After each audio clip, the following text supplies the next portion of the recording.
Episode 16। Arpita की गोपी। गौरव ने अर्पिता के साथ मूवी और डिनर प्लान किया था। वही रेस्टोरेंट में जब गौरव वॉशरूम गया तब अर्पिता ने गौरव के फ़ोन पर किसी कुक्कू नाम के इंसान का मैसेज देखा। मैसेज में लिखा था, सॉरी यार, लास्ट मोमेंट पर मूवी और डिनर का प्लान कैंसिल करना पड़ा। कोई ज़रूरी काम आ गया था। फिर से प्लान करते हैं एक दिन। And I am really sorry darling. Message पढ़कर अर्पिता का सिर चकरा गया और वह गुस्से में गौरव को बिना बताए वहाँ से बाहर निकल गई। गौरव जब वापस टेबल पर लौटा तो अर्पिता वहाँ नहीं थी। गौरव ने सोचा शायद वॉशरूम में होगी, इसलिए इसका इंतज़ार करने लगा। लेकिन जब अर्पिता कुछ देर बाद भी नहीं लौटी तो उसने अर्पिता के फ़ोन पर कॉल लगाया। अर्पिता ने कॉल का जवाब नहीं दिया। गौरव ने फिर से फ़ोन मिलाया पर इस बार भी घंटी जाकर फ़ोन बंद हो गया। गौरव ने रेस्टोरेंट में इधर उधर देखा लेकिन अर्पिता कहीं भी नहीं थी। फिर गौरव ने वहीं एक वेटर से पूछा, एक्सक्यूज़ मी, मेरे साथ जो लेडी बैठी थी उन्हें आपने जाते हुए देखा क्या? हाँ सर, मैम तो गए तो काफ़ी देर हो गई है, वेटर ने जवाब दिया। गौरव ने वेटर को थैंक यू बोला और फटाफट वहाँ से बाहर निकला। अजीब है, बिना बताए कहाँ चली गई? गौरव बड़बड़ाया। गौरव अर्पिता को ढूंढते हुए पार्किंग एरिया में अपनी कार के पास पहुँच गया। उसने अर्पिता को एक बार फिर से फ़ोन मिलाया तो उसे वहीं अर्पिता के फ़ोन की रिंगटोन सुनाई दी। जवाब कहीं पीछे से आ रही थी। गौरव ने पीछे जाकर देखा तो वहीं एक बेंच पर अर्पिता बैठी थी। गौरव ने चैन की सांस ली पर उसे अर्पिता पर बहुत जोर से गुस्सा भी आया। वो अर्पिता के पास गया और जैसे ही कुछ बोलने वाला था तो उसने देखा कि अर्पिता रो रही थी। अर्पिता, क्या हुआ? तुम रो क्यों रही हो? गौरव ने घबराते हुए पूछा। शादी से लेकर अब तक गौरव ने अर्पिता को हंसते या झगड़ते हुए ही देखा था, लेकिन आज पहली बार उसे रोता देख वो घबरा गया। जब अर्पिता ने गौरव के सवाल का कोई जवाब नहीं दिया तो गौरव फिर बोला, किसी ने तुमसे कुछ कहा? तबीयत खराब है तुम्हारी? इस बार भी अर्पिता ने कोई जवाब नहीं दिया और वो रोती रही। गौरव ने अपने बैग से पानी की बोतल निकली पर उसमें पानी नहीं था। मैं तुम्हारे लिए पानी लाता हूँ, 2 मिनट रुको, बस यही रहना, बस 2 मिनट, मैं आया। ऐसा कहकर गौरव पानी लेने चला गया। साला गिरगिट की औलाद, सामने से ऐसे कर रहा है जैसे जमाने भर का चिंता इसी को है मेरा, और पीछे से उस कुक्कू मुक्कू के साथ हाय हुक्कू खेल रहा है। ऐसा धोखेबाज पति मेरे पल्ले क्यों बांधना था बाबा जी? मैं तो खुद को जब भी मीट की करीना समझ रही थी। आपने तो मेरी हालत क्वीन की कंगना रनावत जैसी कर दी। इस आदमी से शादी करके तो लाइफ ही बर्बाद हो गया है। गौरव के जाते ही अर्पिता ने खुद से बोला। और जब गौरव पानी लेकर वापस आया, अर्पिता अपना सिर पकड़कर बैठ गई। ये लो, थोड़ा पानी पी लो, सिर दर्द हो रहा है, चलो घर चलते हैं। गौरव ने अर्पिता को पानी बोतल पकड़ाते हुए कहा। हाय, पानी? रो रो कर गला सूख गया था। अर्पिता ने पानी की पहली घूंट गले में जाते ही सोचा और फिर एक ही बार में पानी की आधी बोतल खत्म कर दी।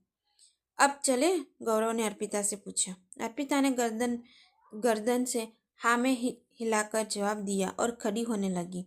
गौरव ने उसका हाथ पकड़ा तो और खड़े होने में मदद करने लगा। अर्पिता ने मन में सोचा, जब मैंने हाथ पकड़ा था उस वक्त तो बड़ा झटका लगा था, इसे हाथ छुड़ा लिया था, अब काहे हाथ पकड़ रहा है मेरा? गौरव ने अर्पिता को कार में बिठाया और फिर खुद भी ड्राइवर सीट पर बैठ गया। रास्ते भर अर्पिता एक शब्द भी नहीं बोला, बस खिड़की से बाहर देखती रही। बीच बीच में कभी उसके आँख से 1-2 आंसू छलक जाते, वो झट से उन्हें पोंछ लेती। यह अर्पिता का गुस्सा था जो शब्दों में नहीं, आंसुओं की शक्ल में बाहर निकल रहा था। गौरव ने सब देख रहा था पर उसकी हिम्मत नहीं हुई कि वो अर्पिता से पूछे कि क्या हुआ है। जब वो घर पहुंचे तो अर्पिता सीधे बेडरूम में चली गई। गौरव को बहुत बुरा लग रहा था कि वो अर्पिता की कोई मदद नहीं कर पा रहा था। वो फोन पर लड़कियों को खुश करने के ऑप्शन ढूंढने लगता है। एक नंबर का मक्कार है ये आदमी। गर्लफ्रेंड ने आने से मना कर दिया तो बीवी को बुला लिया।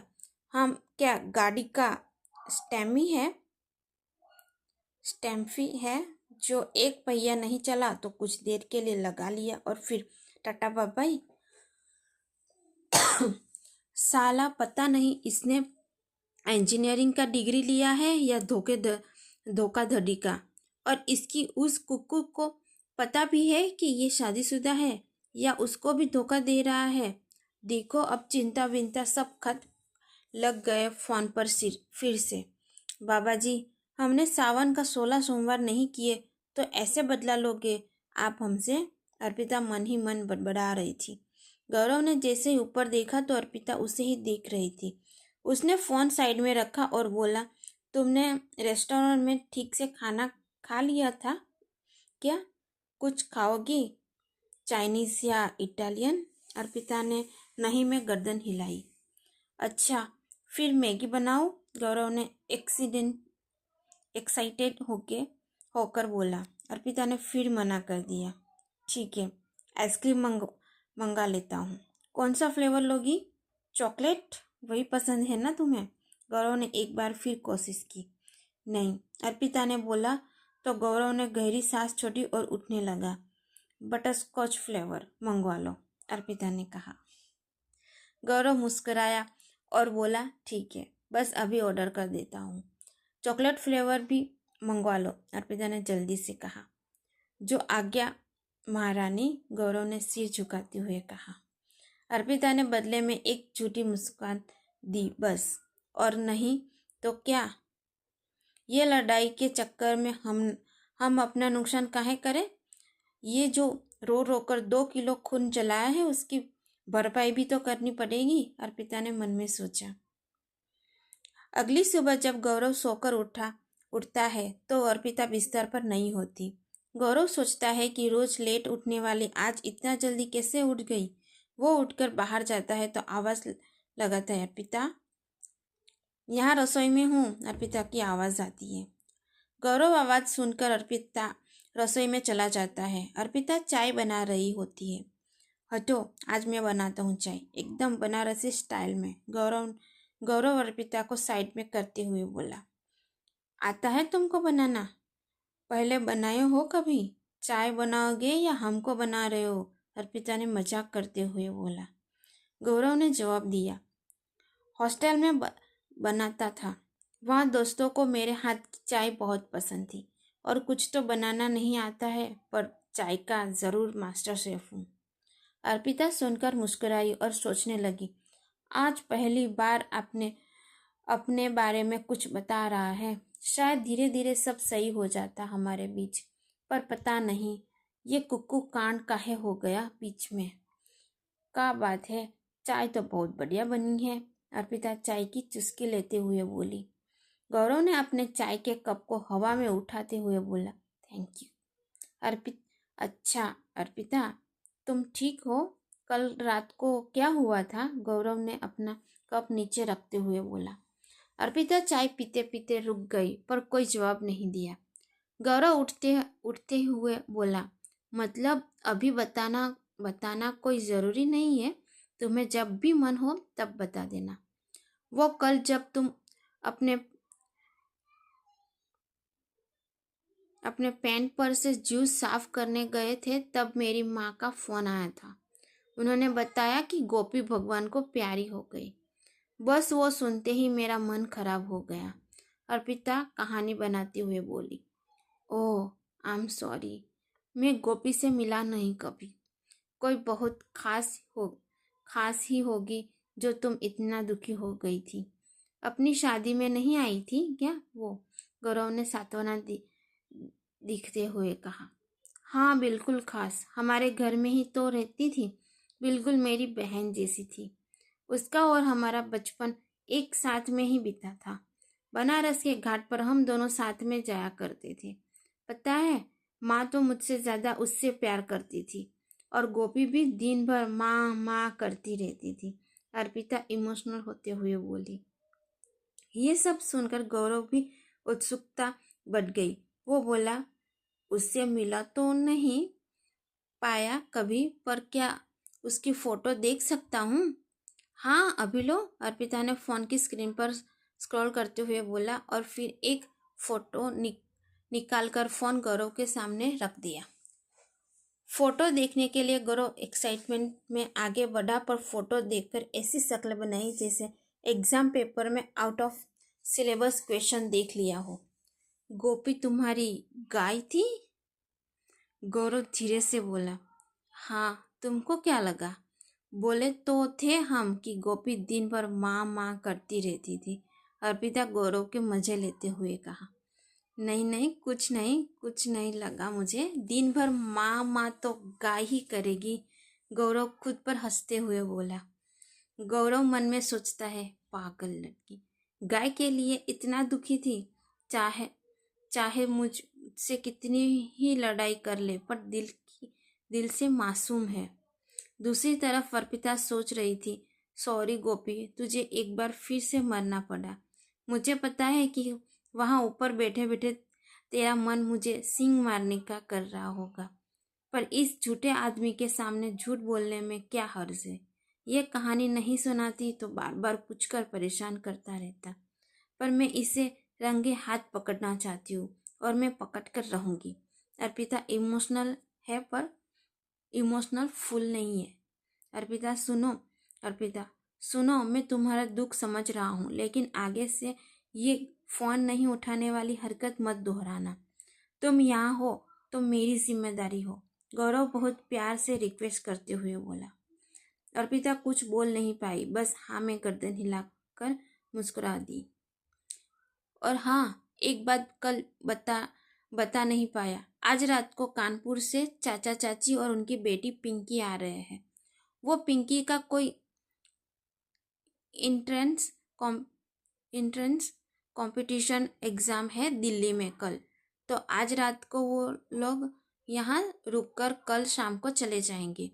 अच्छा है, कल संडे है, हम दोनों टाइम दे पाएंगे उनको। और प्लीज़ तुम आज थोड़ा जल्दी फ्री हो जाना ऑफिस से, ताकि हम टाइम पर घर पहुंचकर थोड़ी तैयारी कर सके। गौरव ने अर्पिता पर बम फोड़ा।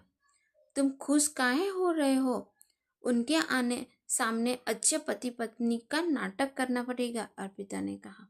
गौरव इस बात का कोई जवाब नहीं दे पाया, बस वो अर्पिता को देखता रहा। रेडियो मस्ती के रिकॉर्डिंग रूम में ऋत्विक अर्पिता को पहला कॉल लेने के लिए बोलता है। हेलो दोस्तों, मैं हूँ कोयल मल्होत्रा और आप सुन रहे हैं कोयल मल्होत्रा पीएचडी स्पेशलिस्ट। यहाँ हम बात कर रहे हैं प्यार, heart break and dirty secret की। आइए सुनते हैं अपने पहले कॉलर को। कोयल दीदी, मैं आर्यन बोल रहा हूँ। मैं 12 ईयर्स का हूँ। अभी थोड़े दिन पहले मुझे सड़क पर एक पप्पी मिल गया था। उसे चोट लगी थी, इसलिए मैं उसे घर ले आया, पर मेरे पापा घर पर पेट रखने के अगेंस्ट है, इसलिए मैं उस पप्पी को घर में छिपा दिया। आप प्लीज़ मुझे कोई ऐसा तरीका बताओ जिससे मैं अपने पापा को वो पप्पी रखने के लिए मना सकूं। कॉल के दूसरे तरफ से एक बच्चे की आवाज़ आई।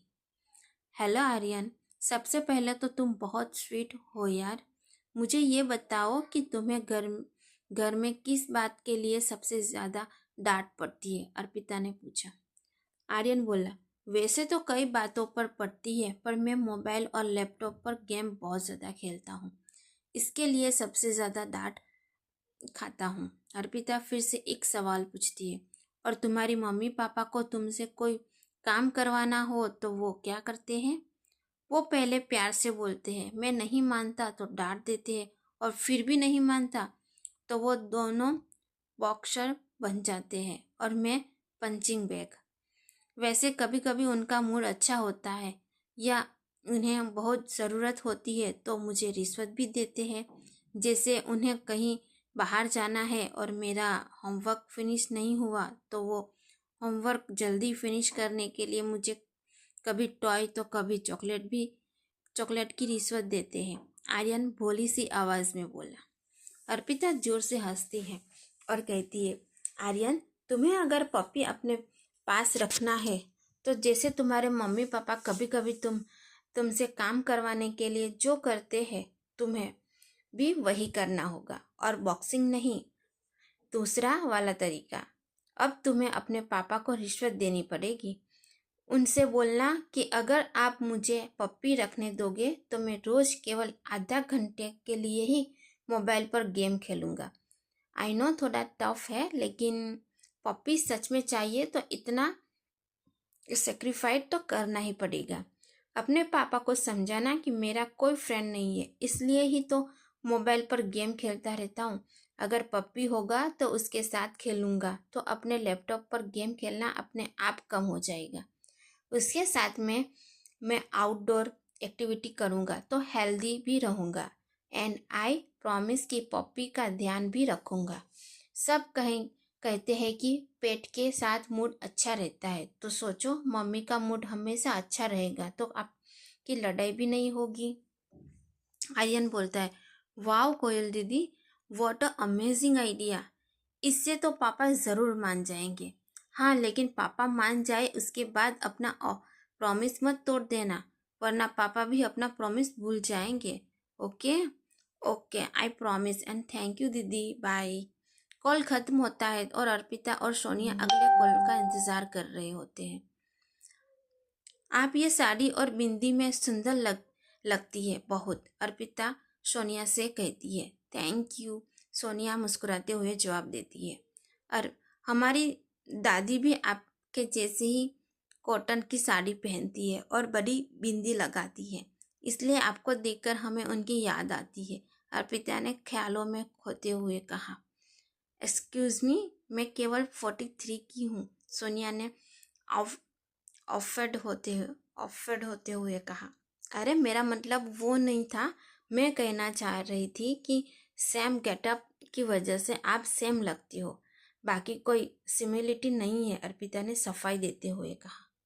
ओके, सोनिया ने नकली हंसी के साथ कहा। पता है हमारी दादी बहुत मज़ेदार है, इतनी गालियाँ देती है कि सामने वाले की आंख फटी रह जाए। हमारी माँ ने एक बार मजाक में एक अप्रैल के दिन हमारी दादी को गुलाब जामुन में नमक डालकर खिला दिया था। हमारी दादी ने उनका ऐसा जीना ऐसा हराम किया कि माँ ने कसम खा ली कि नमक को जिंदगी में कभी नहीं हाथ नहीं लगाएगी।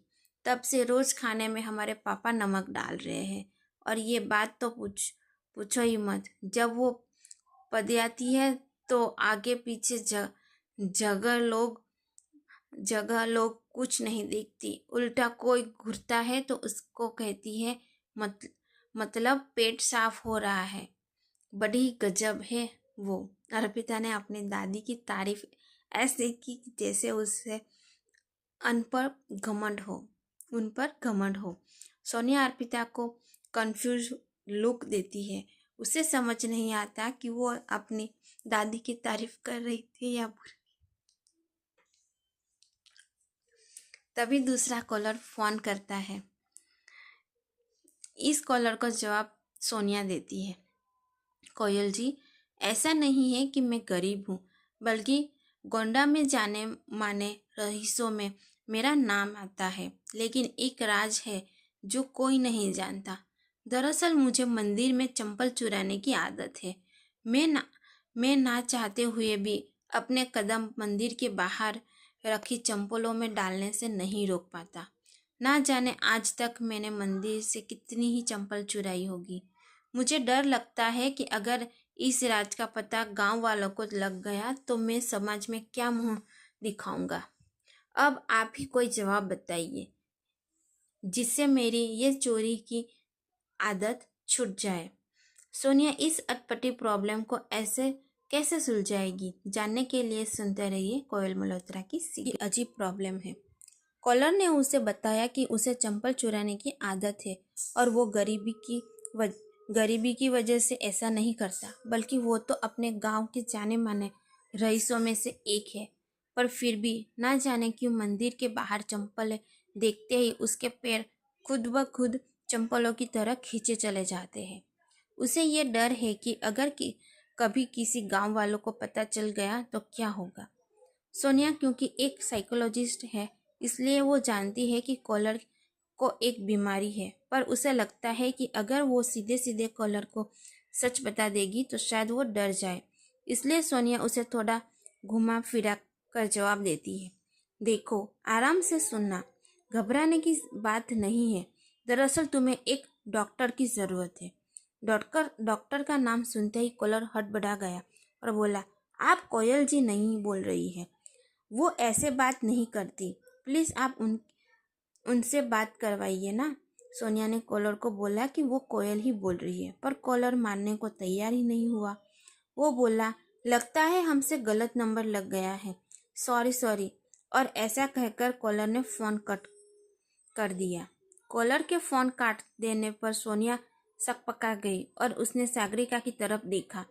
वही सागरिका के चेहरे पर भी कुछ इस ही तरह के भाव थे और अर्पिता मन ही मन मुस्कुरा रही थी। फिर कुछ सेकंड के बाद ही कॉलर का फिर से फ़ोन आया। हेलो कोयल जी से बात हो रही है? सोनिया ने जवाब दिया, हाँ। और जैसा मैं तुम्हें पहले बता रही थी, तुम्हें जल्दी ही एक डॉक्टर को दिखाना चाहिए। देखो ये कोई गलत चीज़ नहीं है, हम कोई और बीमारी के लिए भी तो डॉक्टर के पास जाते ही है। वैसे ही इससे भी क्या हर्ज है? और सोनिया आगे कुछ बोलती, इससे पहले ही कॉलर ने बीच में बोल पड़ा, ओह लगता है फिर से वही नंबर लग गया। माफ़ कीजिएगा बहन जी, हम नंबर तो सही मिला रहे हैं, पर लाइन गलत जगह जुड़ रहा है। और देखिए ना कैसा इत्तेफाक है, नंबर गलत है पर नाम सही है, इसलिए कन्फ्यूज़न हो गया थोड़ा। और वैसे हम कोई चंपल वक्कल नहीं चुराते, वो तो हम अपनी बहन कोयल से मजाक कर रहे थे। अच्छा तो सॉरी रखते हैं। कॉलर को किसी अनजान इंसान के सामने अपना राज आ जाने से इतनी शर्म आई कि उसने झूठ बोलकर फ़ोन काट दिया। सोनिया अब तक बुरी तरह इरिटेट हो चुकी थी, इसलिए जब कॉलर ने तीसरी बार फ़ोन लगाया तो सोनिया ने खुद ही अर्पिता को फ़ोन उठाने के लिए कह दिया। अर्पिता ने एक विनिंग स्माइल दी और फ़ोन उठाते ही कहा, हेलो, मैं कोयल मल्होत्रा, पीएचडी स्पेशलिस्ट। बताइए किस परेशानी का हल ढूंढ रहे हैं आप? कॉलर ने चैन की सांस लेते हुए कहा, भगवान का शुक्र है कि इस बार लाइन सही जगह लगा है, नहीं तो 2 बार गलत जगह फ़ोन चला गया था। कोयल जी हमारा समस्या है कि, और कॉलर ने प्रॉब्लम बताई। अर्पिता बोली, आपके बच्चे हैं? हाँ 2 लड़के हैं, कॉलर ने जवाब दिया। और आप चंपल चुराते हैं इस बात का किसी को भी पता नहीं है? कोई घर वाला दोस्त किसी को भी नहीं? अर्पिता ने पूछा। कॉलर बोल, वो हमारे छोटे भाई को पता है, उसने 2-4 बार हमको वो चंपल तालाब में फेंकते हुए देख लिया था, तो हमको बताना पड़ा, पर हमने उसको हमारा कसम दिया कि किसी को ना बताए। उसी ने हमको कहा कि आपसे अपनी समस्या का समाधान पूछे, अभी हमारे साथ ही है वो। अर्पिता बोले, अच्छा जरा अपने भाई से बात करवाइए तो। हाँ जी, ये ले, कोयल जी तुझसे बात करना चाहती है। कॉलर अपने भाई को फ़ोन पकड़ाता हुआ बोला। भाई यूं अचानक ही फ़ोन पकड़ाने से थोड़ा झौंक गया और फ़ोन पकड़कर सफाई देते हुए बोला, हमसे क्या बात? हेलो, हाँ कोयल जी, वो भैया ने हमको कसम दे दी थी, पर इसमें भैया के साथ नहीं है जरा भी। इसमें हम भैया के साथ नहीं है जरा भी। तुमको ध्यान से बचपन में गिल्ली डंडा और सितोलिया खेलते हुए जब बॉल या गिल्ली से किसी का गाड़ी या घर से कहीं लग जाता तो किसकी डांट पड़ती थी? खेलने वाले सभी बच्चों की, ना कि केवल मारने वाले की। वैसे ही जब सबको पता चलेगा कि तुमको पहले से पता था कि तुम्हारा भाई चप्पल चुराता है तो भैया के साथ तुम भी कूट जाओगे। इसलिए जो कह रहे हैं वो सुनो। अभी का अभी अपना चप्पल उतारो और उसी चप्पल से अपने भैया के दोनों गाल पर फुल पावर से 4-5 जड़ दो। अर्पिता ने कहा। कॉलर कॉलर का भाई हड़बड़ाते हुए बोले, फिर ऐसे कैसे कोयल जी, हमारे बड़े भाई हैं ये, हमसे नहीं होगा ये। सुनो, अपने घर वालों की इज्जत प्यारी है या नहीं, एक बात और अपराध करने वाले से उसे छिपाने और रोकने वाला ज्यादा बड़ा अपराधी है होता है। इसलिए कुछ भी हुआ बाद में तो सजा तुमको ही ज्यादा मिलेगी। इसलिए अच्छे भाई की तरह हमारी बात मानो और जड़ दो, और इतना तेज मारना कि गाल लाल हो जाए। अर्पिता ने भाई को डराते हुए कहा, फोन को स्पीकर पर रखो ताकि हम भी सुने सके। जी कोयल जी, भाई ने मजबूरी भरी आवाज में कहा और इधर उधर अपने फोन का स्पीकर ऑन किया। फिर 4-5 बार किसी ने मारने और किसी के चिल्लाने की आवाज आई।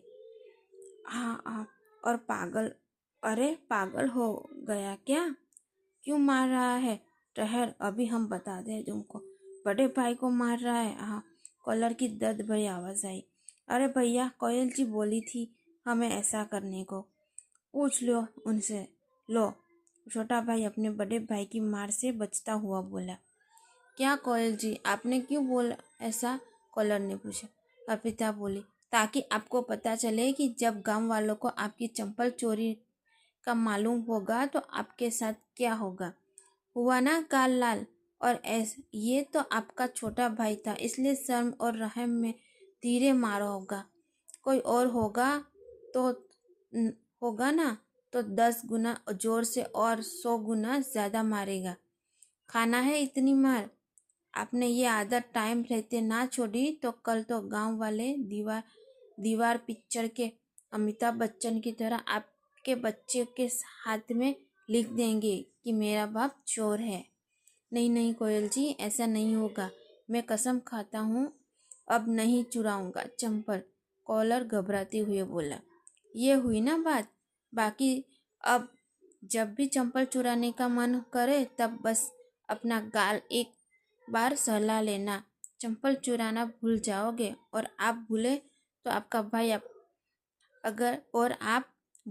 आपका भाई आपको याद दिलाता रहेगा समय समय पर। अर्पिता बोली।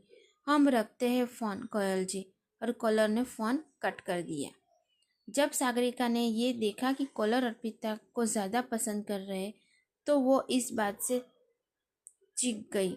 वो गुस्से में उठी और रिकॉर्डिंग रूम से बाहर चली गई। लंच ब्रेक में अर्पिता कैंटीन की तरफ जा ही रही थी कि तभी उसके मोबाइल की घंटी बजती है। अर्पिता कॉलर का नाम देखकर मन में बोली, मम्मी जी। फोन उठाते ही बोलेगी, बहू तुम तो कभी फोन करती ही नहीं हो, कभी खबर तो ले लिया करो कि जी रहे हैं या मर गए। अर्पिता फोन उठाती है। प्रणाम मम्मी जी, कैसी है? खुश रहो, सदा सुहागन रहो और जल्दी से हमको दादी बनाई दो। और हम बहू तुम तो हमको कभी फोन करती ही नहीं हो, कभी खबर तो ले लिया करो कि हम जी रहे हैं या मर गए। अर्पिता को हंसी आती है पर वो खुद को कंट्रोल करके कहती है, ऐसे काहे बोल रही है आप? जैसी हमारी मम्मी वैसे आप। अभी थोड़े दिन पहले ही ऑफिस में काम चालू किया है ना, इसलिए समय ही नहीं मिलता मम्मी जी। रोज सोचते हैं आज करेंगे पर फिर घर का काम में भूल जाते हैं। पर सच बताए आपका बहुत याद आता है। आपके पास केवल 10 दिन ही रहे हैं हम, पर आपने जितना बढ़िया खाना खिलाया ना उतना तो आज तक नहीं खाए हम। सच बताए तो हमारी मम्मी भी इतना अच्छा खाना नहीं बनाती। हमारी मम्मी को तो मत बताइएगा आप, वरना चिढ़ जाएगी कि बेटी सास से ज़्यादा प्यार करती है। और बताइए पापा जी कैसे हैं? अब तुम हमको चने के झाड़ पर चढ़ा चढ़ाओ, सब समझ आता है हमको। डांट पड़े तो बस गुटकी जैसे मीठा मीठा बोल देती हो। पापा जी बढ़िया है तुम्हारे। वो दिन भर अपनी कुर्सी पर बैठे बैठे अखबार पढ़ते हुए चाय और पान का ऑर्डर देते रहते हैं और हम दिन भर उनका ऑर्डर पूरा करते रहते हैं। घर से बाहर कहीं जाते नहीं है। पता नहीं इतना सामान्य ज्ञान बढ़ाकर मुख बधिरों के कौन बनेगा। करोड़पति में जाने की तैयारी कर रहे हैं क्या? बोलते कुछ नहीं है, बस इशारों में बात करते रहते हैं। अर्पिता की सास चिट चिट करते हुए बोली। अर्पिता हंसते हुए बोली, आप भी ना मम्मी जी। औरतें परेशान रहती है कि उनके पति बहुत बोलते हैं। आपको दुख है कि आपके बोलते ही नहीं है। आप चाय थर्मस में भर कर रख दिया करिए ना, और पान बनाकर पान के डब्बे में। इसमें इनका इतनी परेशानी है, इसमें क्या इतनी परेशानी है? अरे ऐसा कर दिए तो इशारों भी बंद हो जाए, और इतना ही तो काम बताते हैं करने के लिए, वो भी ना करे तो काहे की पत्नी। तुमको पता है, गौरव और उसकी बहन शिखा के टाइम खूब सेवा किए थे तुम्हारे ससुर जी हमारी। अब इतना तो उस बुढ़ऊ की खातिर कर ही सकते हैं हम। कहते कहते अर्पिता की सास हंसने लगी। अब बताए, बुराई भी खुद ही करे और तारीफ भी खुद ही। हम तो नहीं बोल रहे अब कुछ, आप जाने और आपके मर्द जाने, अर्पिता बोली। अर्पिता ने देखा कि गौरव का कॉल वेटिंग पर आ रहा है। अरे तुम हमको अपनी बातों में ही उलझा दिए हो। हमने तो ये लाने फ़ोन किया था कि आज शाम को चाची सास आ रही है तुम्हारी। हो गई सब तैयारी उनकी स्वागत की? अर्पिता की सास ने पूछा। हाँ, एक्स्ट्रा सामान ऑर्डर कर दिए हैं थे कि कुछ काम ना पड़े। घर साफ भी करके आए थे ताकि शाम को साफ मिले। चाचा जी और चाची जी जब तक आएंगे तब तक हम और ये भी घर पहुंच जाएंगे और खाने की तैयारी भी कर लेंगे सारी, अर्पिता ने जवाब दिया। गौरव लगातार फ़ोन कर रहा था और अर्पिता इंतज़ार कर रही थी कि कब सासू माँ फ़ोन काटे। अरे तुम्हारी चाची सास केवल इतने से खुश नहीं होगी, जरा सी भी कसर रह गई तो सारे रिश्तेदारों में कहती फिरेगी, जिज्जी की बहू ऐसी, जिज्जी की बहू वैसी। कतई जहर है या औरत, वाके सामने तुम चुप ही रहना, वरना का बात को का मतलब निकाले का मालूम। और वाको कुछ पिसा दे दियो, वाका पैर पड़ के थोड़ी खुश हो जाए। अर्पिता की सास उसे लंबा चौड़ा पाड़ पटाते हुए बोली। गौरव का कॉल फिर से वेटिंग पर देखकर अर्पिता बोली, मम्मी जी ये बार बार फ़ोन कर रहे हैं, कोई ज़रूरी काम होगा। हम रखते हैं, आपसे बाद में बात करेंगे। ठीक है, प्रणाम। हाँ ठीक है, रखो, सास के बोलते ही अर्पिता ने फ़ोन काटा। वो जैसे ही गौरव को कॉल लगाने लगी, गौरव का कॉल खुद आ गया। फ़ोन उठाते ही गौरव अर्पिता पर बरस पड़ा। कितनी देर से फ़ोन कर रहा हूँ, कुछ ज़रूरी काम होगा तभी कर रहा होगा ना। एक बार कॉल काट कर बात कर लेती, अर्पिता बोली। हम पर काहे चिल्ला रहे हो, तुम्हारी मम्मी का फ़ोन था, रखती कहाँ है वो फ़ोन। अपनी माँ का नाम सुनकर गौरव थोड़ा शांत हुआ और फिर बोला, तुमको अभी घर जाना पड़ेगा, चाचा जी पहुँच गया है घर, वो बाहर इंतज़ार कर रहे हैं।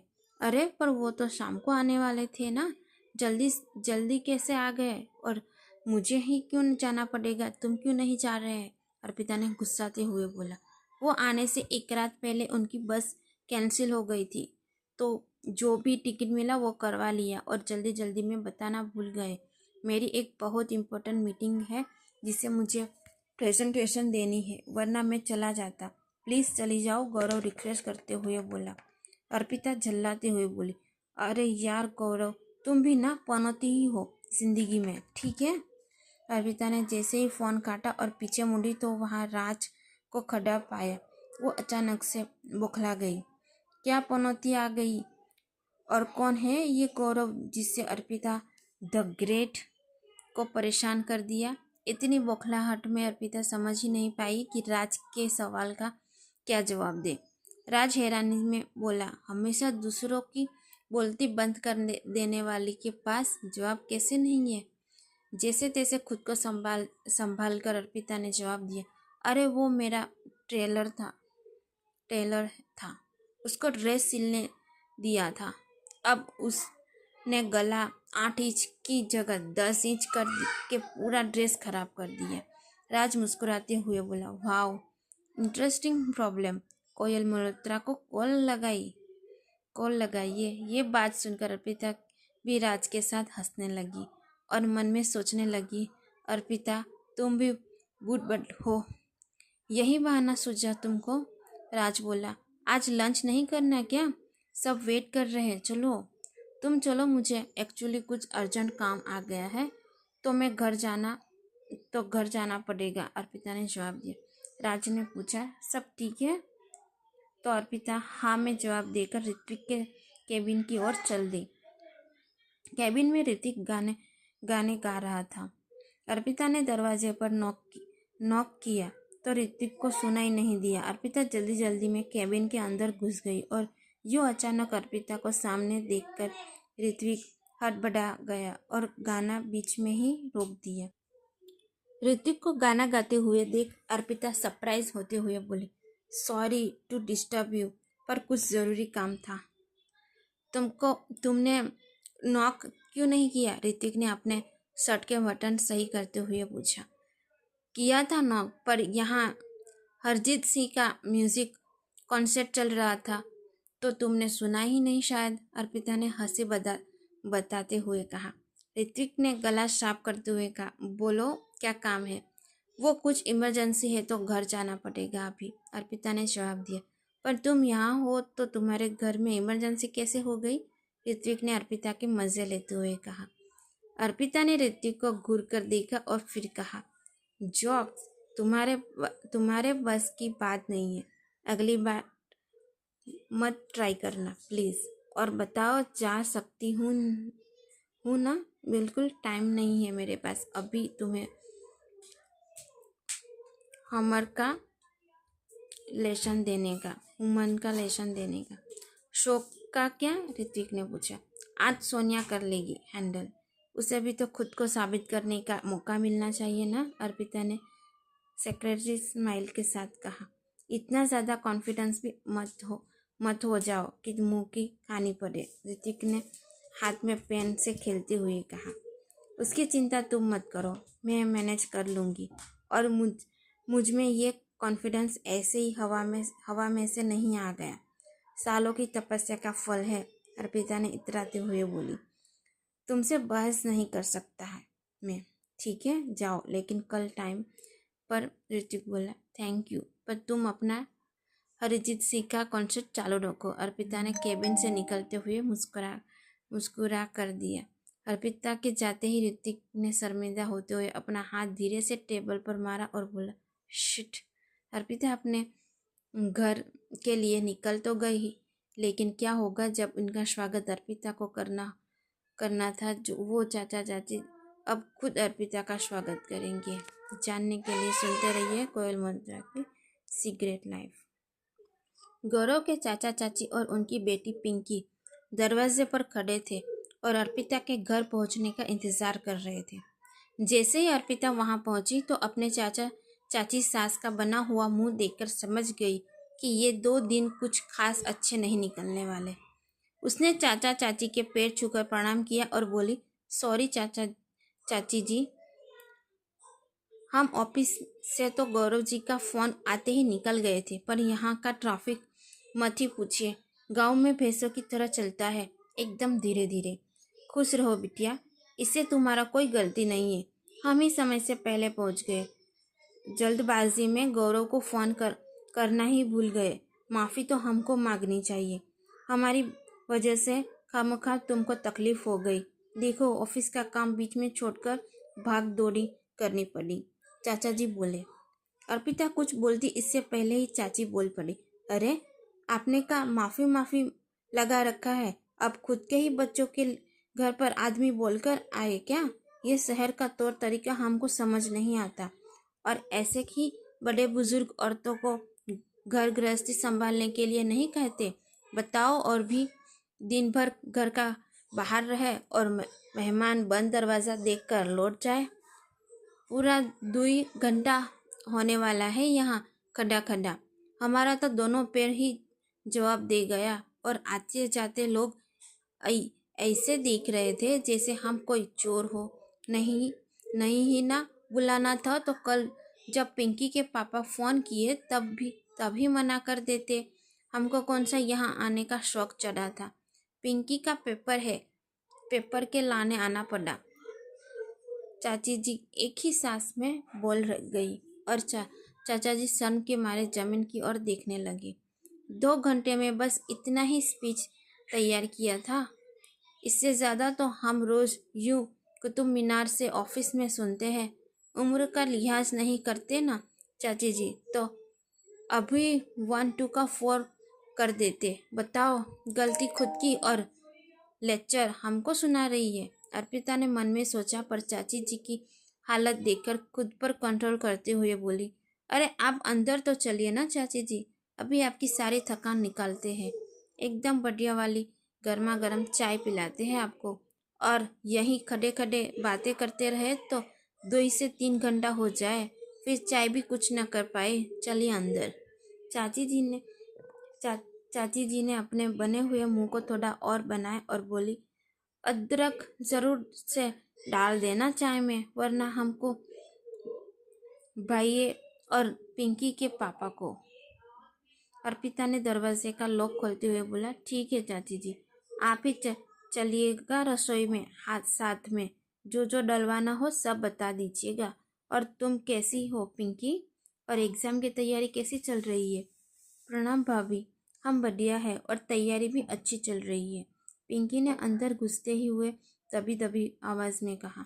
अर्पिता बोली, तुम्हारी आवाज़ तो एकदम बैठ गई है, बोलने का ताकत नहीं है तो पढ़ोगी कैसे?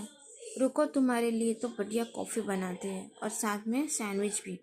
आप तीनों हाथ मुंह धोकर आइए, तब तक चाय कॉफ़ी तैयार करते हैं। एक बाथरूम यहाँ बाहर है और एक अंदर कमरे में, जिसका जहाँ मन हो चले जाइए। ये कहकर अर्पिता रसोई में चली गई और नाश्ते की तैयारी करने लगी।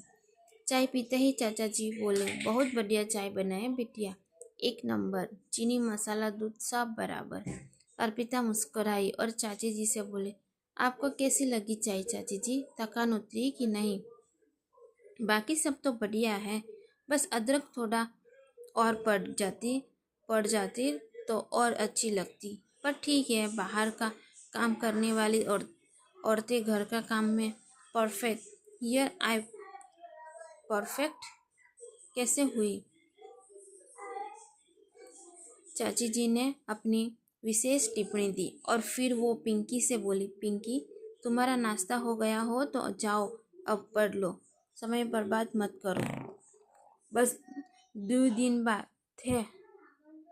दिन की बात है अर्पिता, फिर सब ठीक हो जाएगा। 2 दिन झेलना है बस, कंट्रोल एंड स्माइल, मन में सोचकर अर्पिता बोली, पिंकी, अंदर वाले कमरे में स्टडी टेबल है, वहाँ पढ़ लो आराम से, कुछ चाहिए तो बता देना हमको। ऐसा कहकर अर्पिता ने अपना फ़ोन उठाया और फटाफट रसोई में चली गई। रसोई में जाते अर्पिता ने गौरव को मैसेज किया, जल्दी आओ, अकेला नहीं झेल सकते चाची जी को। गौरव का हाथों हाथ रिप्लाई है, बस निकल ही रहा हूँ, थोड़ी देर और मैनेज कर लो। अर्पिता ने सोचा कि चाची जी सो जाए तो 1 घंटे में तो गौरव आ ही जाएगा, फिर थोड़ी राहत मिल जाएगी। तभी पीछे से आवाज़ आई, हमेशा ऐसे रसोई में ही फ़ोन चलाती रहती हो तो नमक की जगह बुरा और बुरे की जगह नमक तो नहीं डाल देती ना? अर्पिता अचानक से चाची जी की आवाज़ सुनकर घबरा गई और उसका फ़ोन हाथ से छूट गया। वो अपना फ़ोन उठाते हुए बोली, नहीं चाची जी, हमेशा नहीं इस्तेमाल करते, वो गौरव जी का मैसेज आया था कि निकल गए ऑफिस से, बस वही पढ़ रहे थे। आप सोई नहीं? नहीं, जगह नींद नहीं आ लगता हमारा, इसलिए सोचा रसोई में आकर तुमसे ही बात कर ले। क्या बना रही हो शाम का खाना में?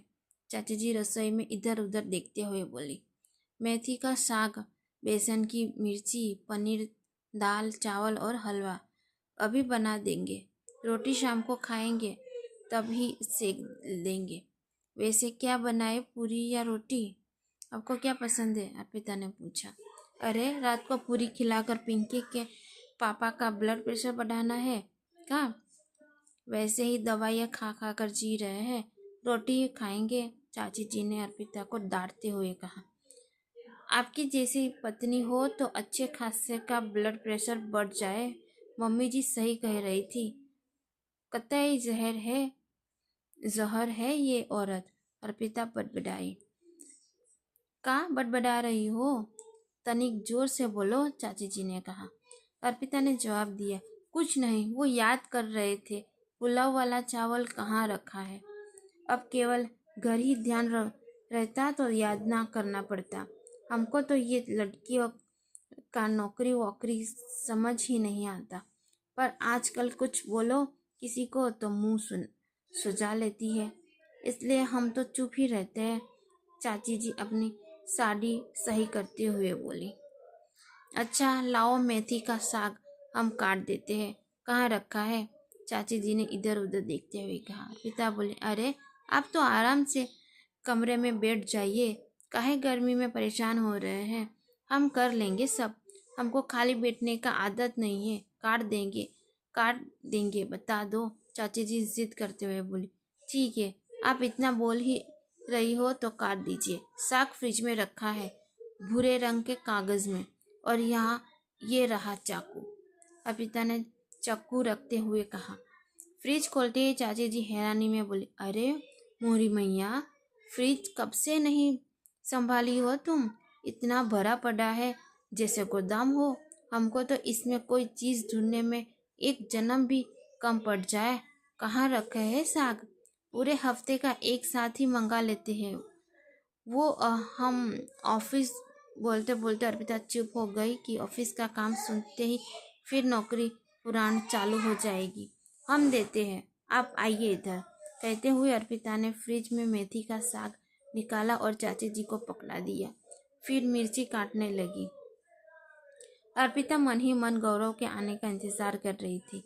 बाबा जी, अब ना सहन हो रहा, हम कसम से फट पड़ेंगे। अगर एक भी शब्द बोली तो ये फिर से शिकायत की अम्मा अभी उल्टे पांव निकल जाएगी यहाँ से। और अब बच्चों का क्या सोची हो तुम? जल्दी से कर लो। कौनहू मुहूर्त का इंतजार कर रही हो? हाँ बोलो तो 4 महीना हो गया, अभी नहीं करोगी तो क्या बुढ़ापे में करोगी? फिर बच्चा समझ न पाए कि तुमको माँ बोले कि अम्मा। चाची जी हंसते हुए बोली। तभी चाची जी का फोन बज गया और फोन पर बात करने लगी। अर्पिता ने चाची जी के मर्डर का प्लान बस पक्का बना ही लिया था कि खुशकिस्मती से डोरबेल बज गई।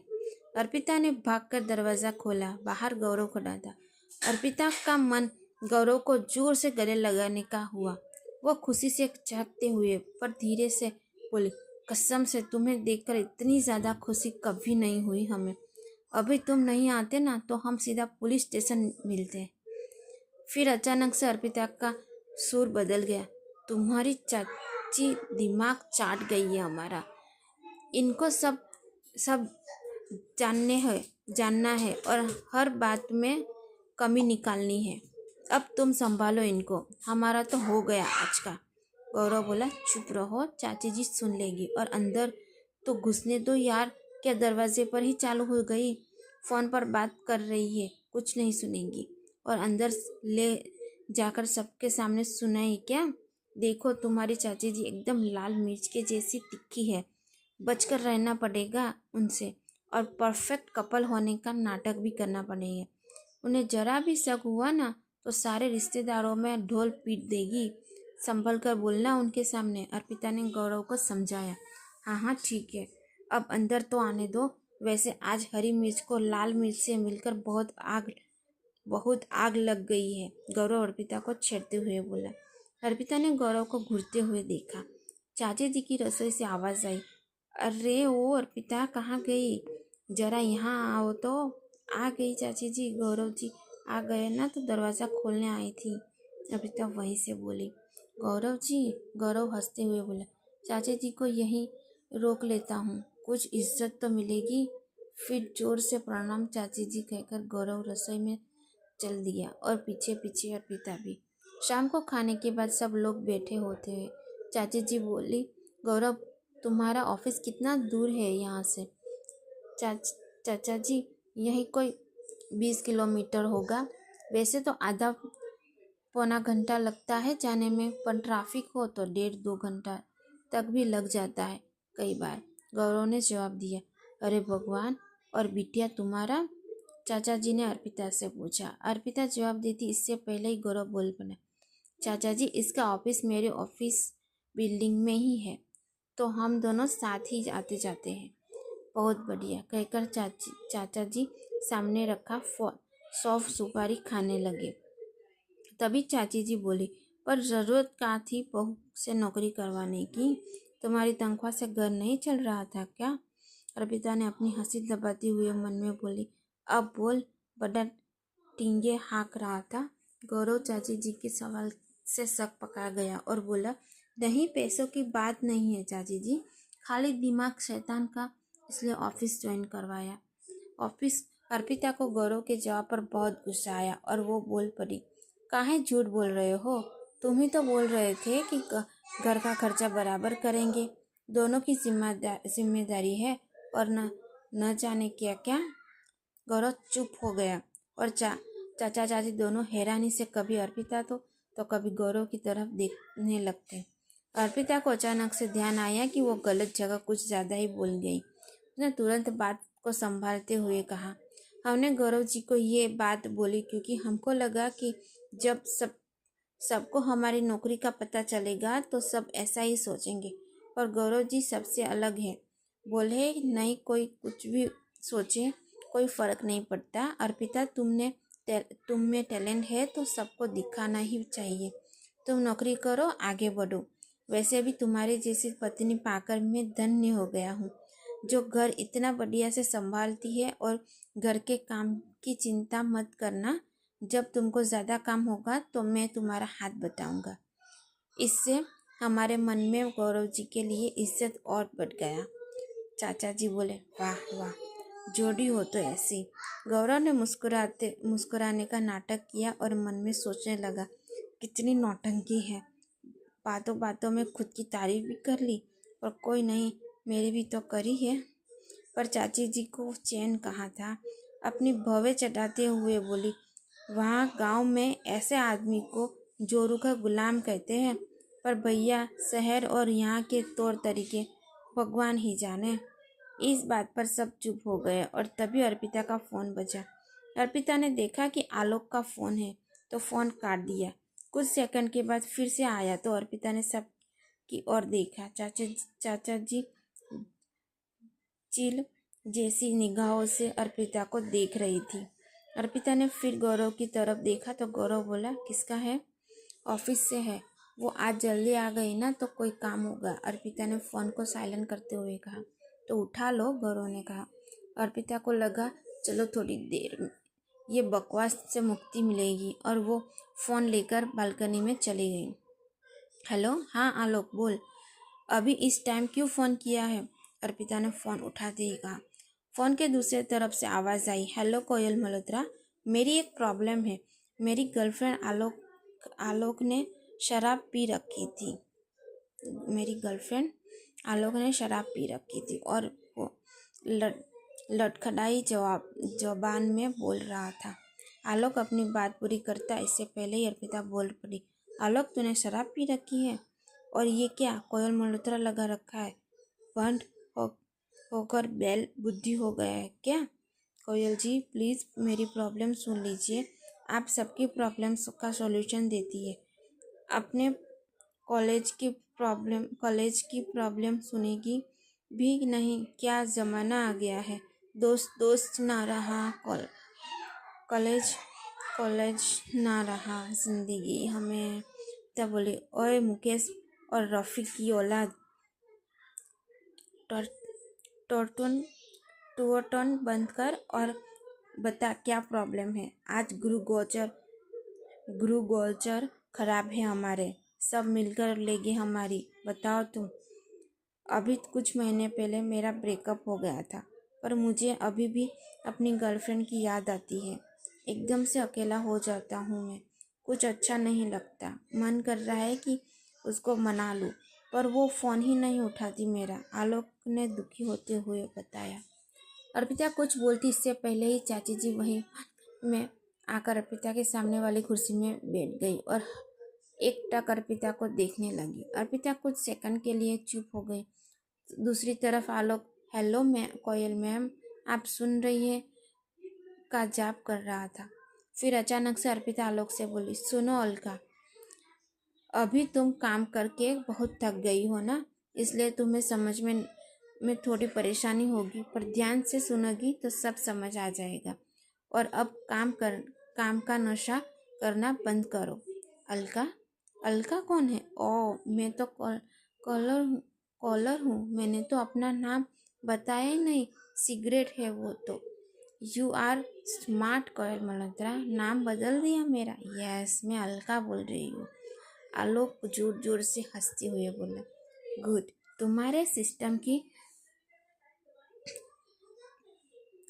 चेंज मेमोरी में जो डेटा रह गया है ना, वो प्रोसेसिंग में प्रॉब्लम क्रिएट कर रहा है। इससे ना बार बार एक ही बात रिपीट हो रही है, और ये ना उस वायरस की तरह से हुआ है जिसके बारे में तुम अभी सोच रही हो।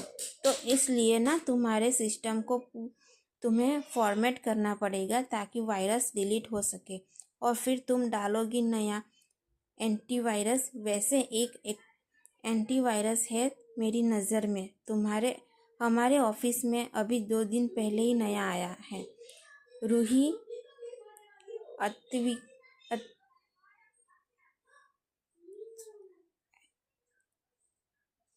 एंट्रियंस, ध्यान आया तुम्हें? उसे शायद तुम्हारा सिस्टम पसंद है, मतलब वो शायद शूट करे तुम्हारे सिस्टम को। अर्पिता ने चाची जी को समझ ना आए इसलिए कोड वर्ड में आलोक को बात समझाते हुए कहा, रूही? ओ रूही, हाँ, पर वो लड़की है। कोयल मैम, आप तो उसे एंटीवायरस क्यों बोल रही हो? अच्छा, सब समझा। हम पजल गेम खेल रहे हैं। रूही, अगर एंटीवायरस है तो मेरी एक्स गर्लफ्रेंड वायरस हुई, और ये वायरस चेंज मेमोरी यानी मेरे दिमाग से जा नहीं रहा। तो अब मुझे अपना माइंड फॉर्मेट यानी क्लीन करना पड़ेगा, और रूही नहीं तो किसी और लड़की को चेंज करना पड़ेगा, राइट? आलोक एक्साइटमेंट में बोला। अर्पिता खुश होकर जोर से चिल्लाई, yes yes yes, good job, यही करना है। अचानक से अर्पिता के चिल्लाने पर चाची जी कंफ्यूज होकर उसे देखने लगी। अर्पिता ने खुद को कंट्रोल किया और बोली, चलो हो गई प्रॉब्लम सॉल्व, कल ऑफिस में मिलते हैं फिर, बाय। फ़ोन रखते ही अर्पिता बोली, वो अलका की प्रॉब्लम सॉल्व हो गई ना? तो खुश हो गई मैं कुछ ज़्यादा ही। तभी गौरव बालकनी में आया और बोला, वो चाची जी, ऑफिस का एक बहुत ज़रूरी काम आ गया है, मुझे अभी जाना पड़ेगा। मैं बस 1 घंटे में वापस आ जाता हूँ काम निपटा कर। एक एक तुम्हारी पत्नी का काम, जो इतनी रात को प्रॉब्लम आ गया, और अब तुम्हारा। जाओ जाओ, तुम भी करो काम, चाची जी ने मुंह बनाकर कहा। गौरव ने अर्पिता की तरफ देखा, पर उसे कुछ कहे बिना ही वहाँ से निकल गया। चाची जी बालकनी से उठकर अंदर चली गई, पर अर्पिता वहीं खड़ी रही। अर्पिता ने देखा कि गौरव एक कार में बैठकर वहाँ से निकल गया, और उस कार को कोई औरत चला रही थी। क्या अर्पिता इस बार भी चुप रह जाएगी या उठाएगी गौरव के खिलाफ कोई कदम? गौरव ने चाची जी से कहा कि वो ऑफिस के कुछ अर्जेंट काम से जा रहा है और 1 घंटे में वापस आ जाएगा। इस तरह गौरव अर्पिता से बिना कुछ बोले घर से निकल गया। अर्पिता ने घर की बालकनी से देखा कि गौरव किसी लड़की के साथ एक कार में बैठकर गया है। ये देखकर एक साथ कई सवाल अर्पिता के दिमाग में चलने लगे। ये सच में ऑफिस ही गया है या झूठ बोलकर कहीं और गया है? कार में वो लड़की कौन थी? कहीं वो मैसेज वाली लड़की ही तो नहीं थी? और जाते समय उसने मुझसे कुछ क्यों नहीं बोला? इसलिए नहीं कि झूठ बोलने में परेशानी हो रही थी? अर्पिता ने सोचा, आज तो इसे मेरे सवालों का जवाब देना ही पड़ेगा। अर्पिता ने हाथों हाथ गौरव को फ़ोन मिलाया। फ़ोन उठाते ही गौरव बोला, क्या हुआ? बोला था ना कि किसी अर्जेंट काम में जा रहा हूँ। कहाँ जा रहे हो, ऑफिस या कहीं और? अर्पिता ने पूछा। बताया तो था ऑफिस। कान में मेल भरा है क्या जो सुना नहीं? गौरव चिड़चिड़ाते हुए बोला। हमको नहीं बताए थे ना, और तुमको केवल ऑफिस जाने जाने में आधा घंटा से ज़्यादा लगता है और तुम 1 घंटे में जाकर वापस भी आ जाओगे। वहाँ केवल हाजिरी लगाने गए हो क्या? और हेलीकॉप्टर में बैठकर तो तुम गए नहीं। और वो कार में लड़की कौन थी जिसके साथ तुम गए हो? अर्पिता ने गुस्से में पूछा। मेरी कॉलेज है वो, वही पास में रहती है, इसलिए उसके साथ आया हूँ। और तुम क्यों मेरी जासूसी कर रही हो? यार, मेरे पास टाइम नहीं है ये फालतू बकवास का। ऐसा कहकर गौरव ने गुस्से में फ़ोन काट दिया। गौरव के इस तरह अधूरा जवाब देकर फ़ोन काट देने से अर्पिता को और तेज गुस्सा आया और उसने सोचा कि अगर अभी गौरव उसके सामने होता तो उसका सिर फोड़ देती। अर्पिता खुद से ही बड़बड़ाते हुए बोली, तुमको तो हम ऐसा मजा चखाएंगे ना कि एक बार में सारी हैकड़ी उतर जाएगी। एक बार तो लड़की मिल जाए बस, तो तुम्हारा भांडा फोड़ देंगे घर वालों के सामने।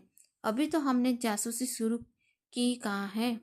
जब गौरव घर वापस लौटा तो सब ड्राइंग रूम में बैठे टीवी देख रहे थे। अर्पिता ने गौरव को घूर कर देखा। गौरव ने उसे देखा और फिर नजरें घुमा ली। तभी चाचा जी गौरव से बोले, गौरव, कल सुबह के लिए टैक्सी बुक करवा दो हमारे लिए, जल्दी निकलना होगा एग्जाम सेंटर के लिए। जी चाची जी, कहकर गौरव फोन में टैक्सी की ऐप खोलकर टैक्सी देखने लगा। चाची जी की पिंकी से कहा कि जाओ, बहुत आराम हो गया, अब पढ़ लो। पिंकी उठती इससे पहले ही चाची जी ने उसे खरी खोटी सुनाना शुरू कर दिया। पढ़ने वाले बच्चे टीवी को हाथ तक नहीं लगाते हैं और इनको मूड फ्रेश करने के लिए टीवी देखना होता है। तुम अपना 1 घंटा बर्बाद कर दी हो इस टीवी में। अगर इस 1 घंटे में पढ़ी होती तो कुछ फायदा तो होता तुमको। और सब बच्चा अगर तुम जैसे पढ़ाई करने लगा तो सभी फेल हो जाएगा। हम तुमको कितना कहते हैं, अपनी मामी की बेटी से सीखो कुछ। घर में कोई भी आज आए जाए, मजाल है वो अपनी पढ़ाई छोड़कर कमरे से बाहर आ जाए, और तुम्हें तो सबसे पंचायत करनी है। और वो तुम्हारी कक्षा वाली कुसुम, सब टीचर लोग उसका कितना तारीफ करता है। हर साल अव्वल आती है वो। और ज़्यादा दूर क्या जाए, वो बगल वाली सुकलाइन की बेटी इंजीनियरिंग करके नौकरी भी लग गई। अब देखना कितना झटपट ही बढ़िया कमाऊ लड़के से शादी भी हो जाएगी। बाकी परसों ही वो पड़ोस वाली दीपू की मम्मी बता रही थी हमको कि उनकी भांजी की दिल्ली में बढ़िया ओहदे पर सरकारी नौकरी लग गई है और आईएएस लड़के से शादी भी पक्की हो गई। तुम तो पढ़ोगी नहीं और ना ही कुछ करोगी अपने जीवन में। तुम्हारी शादी के लिए एडिया घिसनी पड़ेगी हमें तुम बहुत। पिंकी ने ये सब सुनकर अपने हाथों से अपने कान ढक लिए और ऐसे करने लगी जैसे उसे कुछ सुना ही नहीं दे रहा हो। गौरव और अर्पिता वही खड़े सब देख रहे थे। उन्हें चाची जी का व्यवहार बहुत अटपटा लगा। अर्पिता ने ये सब रोकने के लिए पिंकी से कहा, चलो पिंकी, अब जाओ पढ़ लो, हम तुम्हारे लिए गर्मा गर्म दूध लेकर आते हैं।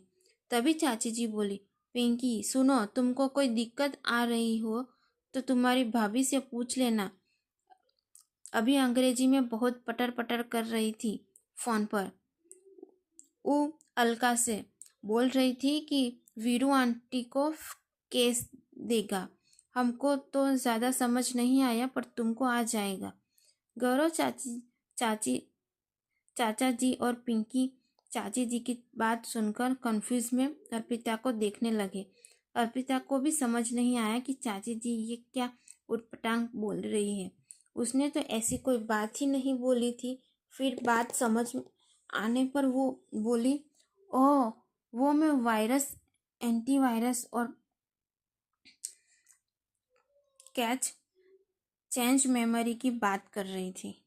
सब लोगों को इस बात पर हंसी आ गई और चाची जी का मुंह बन गया। अर्पिता फिर बोली, वो चाची जी मैं आर्ट्स की स्टूडेंट्स थी और पिंकी साइंस पढ़ती है, उसे मैं नहीं पढ़ा सकती। लो बोलो, क्या फ़ायदे ऐसी पढ़ाई को, पैसा भी खर्च करो और पढ़ा भी ना पाओ। चाची जी ऐसे मुस्कुराई जैसे उन्होंने अपनी इंसल्ट का बदला लिया हो। अर्पिता ने कुछ पल के लिए सोचा और फिर गौरव की तरफ देखते हुए बोली, लेकिन पिंकी तुमको तुम्हारे भैया पढ़ा सकते हैं, वो भी तो साइंस के स्टूडेंट्स थे। ये सही रहेगा। गौरव जी पढ़ा देंगे। और चाची जी आप कहाँ टैक्सी में जाएंगे कल सुबह, और कोई भरोसा भी नहीं है कि कराने पर भी आ जाएगी। पिंकी के एग्ज़ाम का मामला है, रिस्क नहीं ले सकते। कल संडे ही है, ऑफिस भी नहीं है। गौरव जी ले जाएंगे आपको कार में, ठीक है ना चाची जी? हाँ सही है, घर में ही कार है तो टैक्सी का पैसा क्या लगाना। गौरव तुम ही छोड़ देना कल, और अभी पिंकी को भी पढ़ा दो थोड़ा। भगवान भले करे तुम्हारा। चाची जी अपने हाथों को ऊपर करते हुए बोली। चाची जी ने मना करना चाहा पर चाचा जी ने मना करना चाहा पर गौरव ने मजबूरी में हाँ बोल दिया और अर्पिता को घूरने लगा। गौरव के दिमाग में अचानक एक खुरापात आई और वो बोला, चाची जी आपको पता है अर्पिता सिर और पैरों पर मालिश बहुत अच्छा करती है। आप कह रही थी ना कि खड़े खड़े पैरों में दर्द हो आ गया आपके।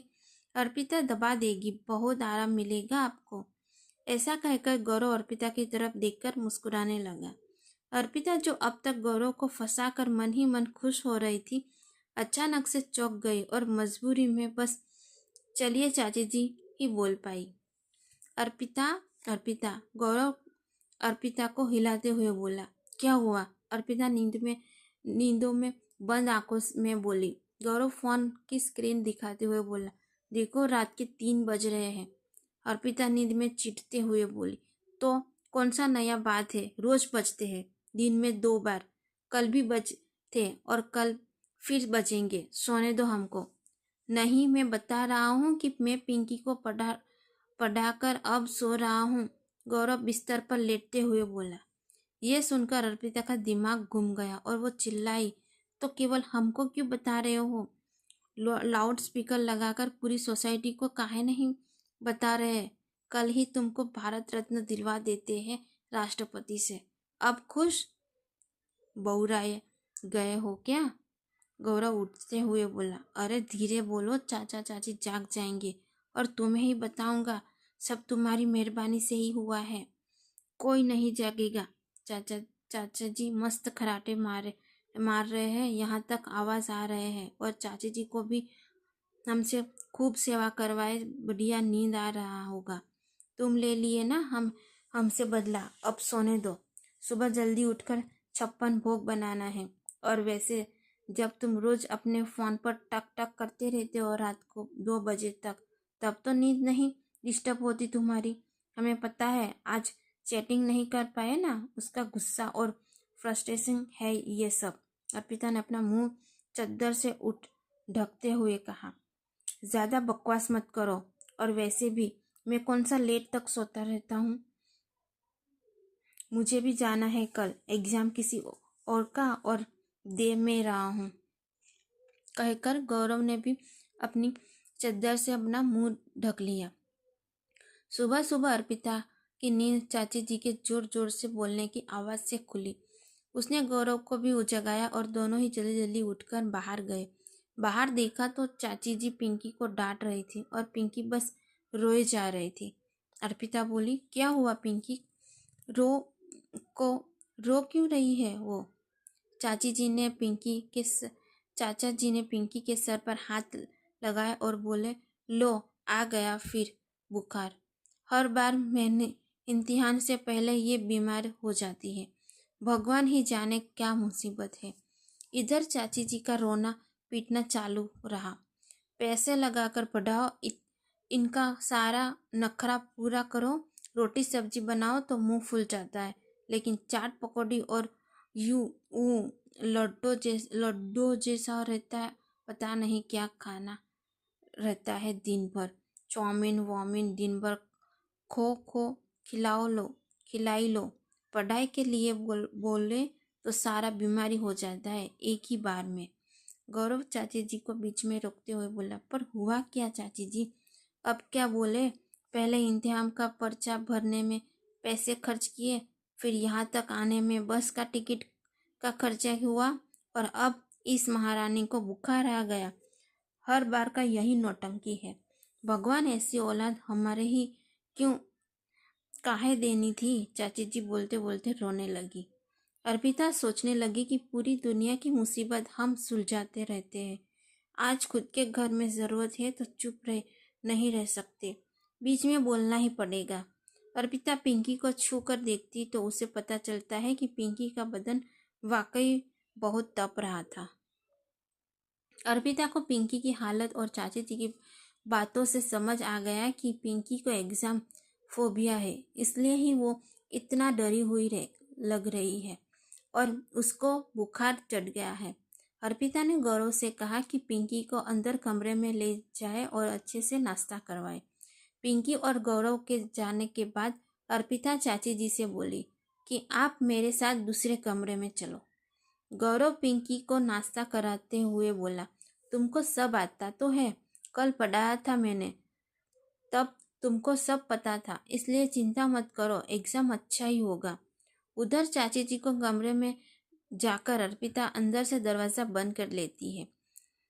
चाची जी बोली, अरे हुआ क्या है? हमको यहाँ काहे लाए हो? और ये चिटकनी क्यों लगाए हैं अंदर से? सब बताते हैं, रुकिए। हमको लगता है कि आपकी जेठानी यानी हमारी सास आपसे ज़्यादा अच्छी और समझदार है। आपकी जैसी बार बार नौकरी को लेकर ताना तो नहीं मारती है, और वो भुजाई आपसे ज़्यादा उम्र की है पर जवान लगती है, रोज़ाना योग जो करती है, पर ये सब आपके बस का कहाँ है? और सुना है मामी जी तो अपने बेटे के साथ कोचिंग क्लास में पढ़ाने लगी है, और आप कहाँ पर कर पाएंगी ये सब? आप तो अनपढ़ है ना? अर्पिता चाची जी का मजाक बनाते हुए बोली। कोई समझदार नहीं है तुम्हारी सास हमसे ज़्यादा। जब हम साथ रहते थे तब हमारे बिना कोई काम पूरा नहीं होता था उनका, और जवान दिखने में क्या है, वो तो हम भी उनकी जैसे मुंह पर पाउडर नहीं लपटते, और अनपढ़ है तो क्या हुआ, घर का सब काम बहुत अच्छे से कर लेते हैं हम, और ऐसे कैसे हमारी तुलना उन सब से कर रही हो? चाची जी हैरानी होकर बोली। उन्हें अर्पिता को इस रूप पर यकीन नहीं हो रहा था। क्यों आपकी तुलना किए सबसे? तो आपको बुरा लगा? और आप खुद दिन रात पिंकी की तुलना, कभी इसकी बेटी तो कभी इसकी भतीजी से करती रहती है, उसका क्या? हम कल रात को ही समझ गए थे कि पिंकी को आपने कितना डरा कर रखा है। बेचारी को इस चक्कर में बुखार आ गया, और हर बार भी इसलिए ही होता है। जरा सोचिए कि पिंकी आपको कभी कुछ बोलती नहीं है, पर कभी सबके सामने कुछ पलट कर जवाब दिया तो क्या इज्जत रह जाएगी आपकी? जवान लड़की है, डर और दबाव के चलते कुछ गलत कदम भी उठा सकती है, तब माफ कर पाएंगी आप खुद को? इसलिए अब जैसा हम कह रहे हैं वैसा करिए, बाहर जाकर पिंकी को प्यार से समझाइए और जो हम कह रहे हैं वैसा बोल दीजिए, वरना आपको यहाँ से बिना एग्जाम दिए ही जाना पड़ेगा।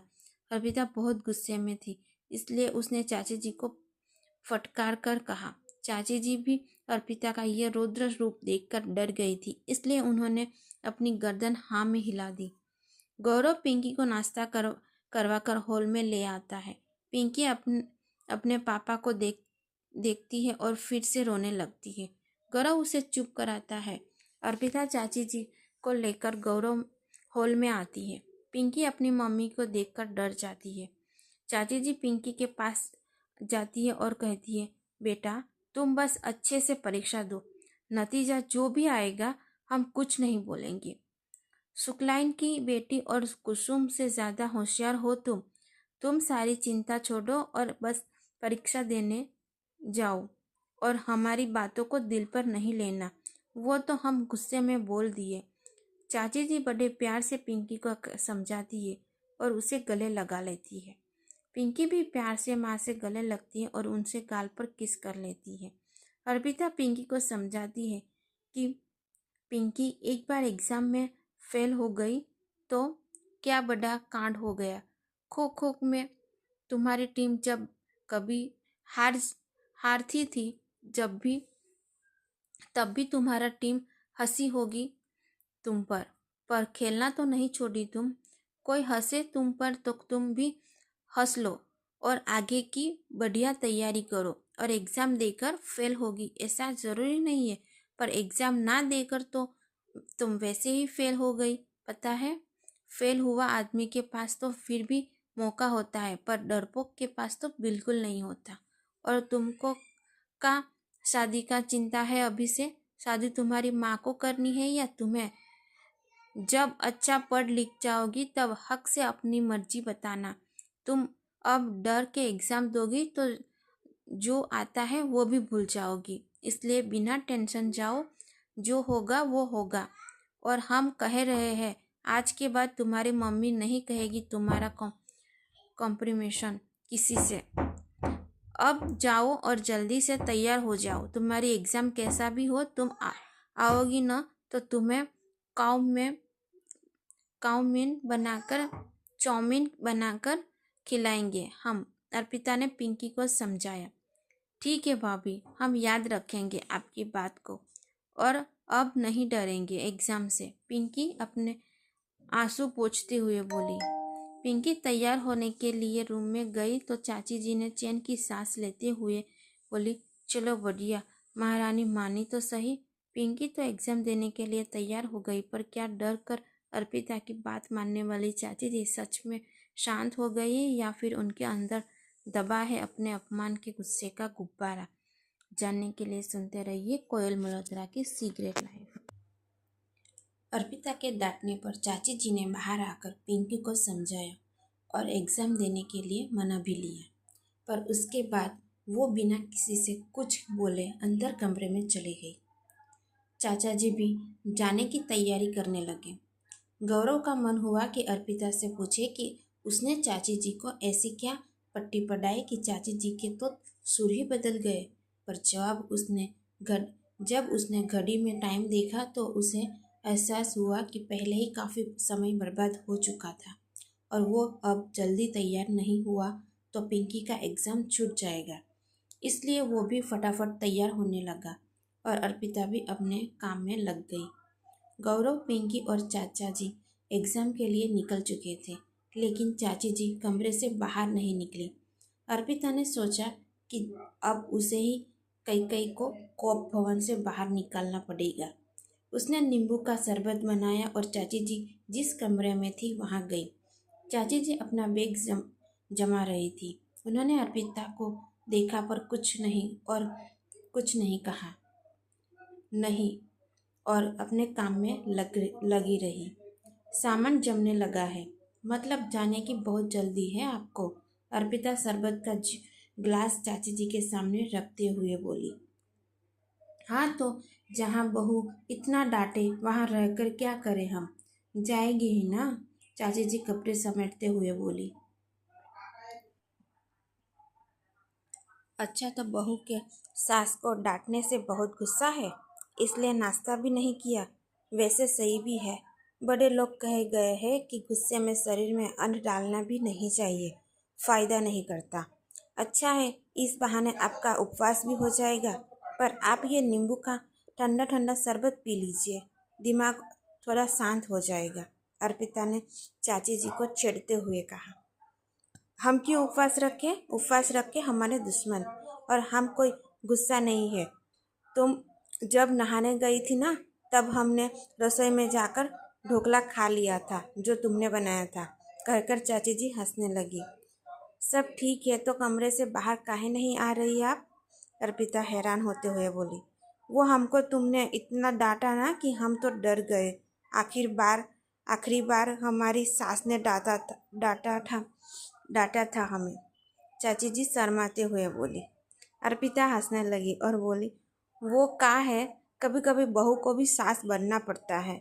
हम आपको डांटते नहीं ना, तो फिर तो हो लिया था आज पिंकी का एग्ज़ाम। अच्छा, अब ये सब छोड़िए और बताइए आपको ढोकला कैसा लगा? बढ़िया था, बस तड़के में हरी मिर्च थोड़ा ज़्यादा पड़ता तो और मज़ा आ जाता। जैसे ही चाची जी ने ये कहा तो अर्पिता उन्हें बनावटी गुस्से से देखने लगी। अब तुम चाहे आज सास बन गई हमारी, पर असल सास तो हम ही रहेंगे, और सास सपना छोड़ेंगे थोड़ी। चाची जी बोलकर हंसी तो साथ अर्पिता भी हंसने लगी। चलिए अब तैयार हो जाइए, आप मॉल चलते हैं, वहाँ से शॉपिंग कर लीजिएगा, अर्पिता ने चाची जी से बोला, और दोनों मॉल जाने के लिए निकल गई। मॉल में चाची जी और अर्पिता कॉस्मेटिक के स्टोर में लिपस्टिक देख रहे थे। आप ये लाल रंग वाली लिपस्टिक लीजिए चाची जी, आप पर बहुत जचेगा ये रंग। और फिर पिंकी के लिए ये गुलाबी वाला। अर्पिता ने चाची जी को लिपस्टिक दिखते हुए कहा। हम हम ये लाल रंग लगा कर निकलेंगे तो गांव में सब बोलेंगे कि बुढ़िया को जवानी चाहिए, हमारे लिए कोई हल्का ही रंग लो, और ये लाल रंग तुम ले लो, तुम्हारे तो अभी ये सब लगाने का दिन है, और जो इच्छा है वो सब कर लो पूरी अभई। फिर एक बार बच्चा हुई तो सारा जिंदगी उनको पीछे भागने में ही निकल जाएगा, चाची जी ने अर्पिता को छेड़ते हुए कहा। बच्चों की बात पर अर्पिता का मुंह थोड़ा उतर गया। वो सोचने लगी, सबको बच्चा चाहिए, पति तो हाथ लगाते ही ऐसे झटका खाता है जैसे बीवी ने कहीं किसी भूत प्रेत ने छू लिया हो। ऊपर से बाहर चक्कर चला रहा है वो अलग। अब क्या हवा में से बच्चा ले आए, या फिर भगवान का तपस्या करे ताकि सब तपस्या का फल में बच्चा मिल जाए। अर्पिता को यूं चुप देखकर चाची जी बोली, बुरा मत मानना, पर हमको ऐसा लगा कि तुम्हारा और गौरव का बीच कोनो परेशानी है। अर्पिता हैरानी से चाची जी को देखने लगी। वो कल रात को तुम दोनों में जब बहस हो रहा था तब सुने हमको नींद नहीं आ रही थी। अब बात तो नहीं समझ आई, पर रात में भी अगर पति पत्नी लड़े मतलब कोई बड़ी समस्या है। अगर कुछ बताना हो तो हमको बता सकती हो, चाची जी अर्पिता के कंधे पर हाथ रखते हुए बोले। अरे नहीं नहीं चाची जी, ऐसी कोई बात नहीं है, छोटी मोटी बात तो सब पति पत्नी के बीच होती रहती है। वो तो करके हमको सोते हुए से जगा दिए तो गुस्सा आ गया हमें, अर्पिता बात को टालते हुए बोली। सच्ची बताना, कहीं कुछ और बात तो नहीं है? हमको तो जब तुम्हारा शादी हुआ तभी लग रहा था कि ऐसे जल्दी जल्दी में शादी नहीं करना चाहिए। पता नहीं गौरव उस लड़की के चंगुल से निकला या नहीं अभी। और हम बार बार बच्चा के लिए भी इसलिए ही बोल रहे हैं कि एक बार बच्चा हो जाए और गृहस्थी बस जाए, फिर सब सही हो जाता है, चाची जी ने अर्पिता को समझाते हुए कहा। चाची जी की बात से अर्पिता को यकीन हो गया कि पक्का गौरव की ज़िंदगी में कोई लड़की है जो शादी से पहले से है। पर अर्पिता ने ये भी सोचने लगी कि अगर घर वालों को पता था तो फिर शादी क्यों की। अर्पिता ने सोचा कि क्या वो चाची जी उस लड़की के बारे में पूछें, लेकिन वो ये सोचकर रुक गई कि अगर ये सब झूठ हुआ और चाची जी ने गांव में सबको बता दिया तो बिना बात समस्या हो जाएगी। चाची जी को जब लगा कि उन्होंने कुछ ज़्यादा बोल दिया है तो वो बात को संभालते हुए बोली, वैसे कोई इतना बड़ा बात नहीं है, पति पत्नी में झगड़ा तो चलता ही रहता है, पर उसको आसानी से सुलझाया जा सकता है। हम तुमको एक राज बताते हैं अपना, चाहे कछु भी हो जाए किसी को बताना मत, तुम हमको अच्छी लगी इसलिए बता रहे हैं। अर्पिता को लगा कि चाची जी ऐसा क्या राज बताने वाली है, कहीं गौरव के बारे में तो नहीं। इसलिए अर्पिता ने मन में डर और राज जानने की उत्सुकता से चाची जी की ओर देखने लगी। जवानी के दिनों में जब भी कभी पिंकी के पापा हमसे या हम उनसे नाराज़ हो जाते थे तब हम एक खेल खेलते थे। मनाने वाला इंसान रात को डॉक्टर बन जाता और दूसरे का इलाज करता था और सुबह तक सब सही हो जाता था। तुम भी कोशिश करो कभी। अर्पिता को छेड़ते हुए चाची जी हंसने लगी। चाची जी के मुंह से ऐसी बात सुनकर अर्पिता एकदम आश्चर्यचकित रह गई, पर फिर चाची जी को छेड़ने लगी। हम तो आपको बहुत स्ट्रिक्ट समझते थे, पर आप तो भोकाल निकली। अब ध्यान रखना, हम तुमको बता दिए हैं पर किसी को बोलना मत, खासकर अपनी सास को। हमको सब पता है, जीजी तुमको हमारे आने से पहले ही फ़ोन कर दी होगी और हमारे जाते ही फिर से आ जाएगा उनका फ़ोन, यहाँ जो हुआ सब जानने के लिए। चाची जी बोली, ऐसा कुछ नहीं है चाची जी, और हम उनको क्यों बताएंगे भला।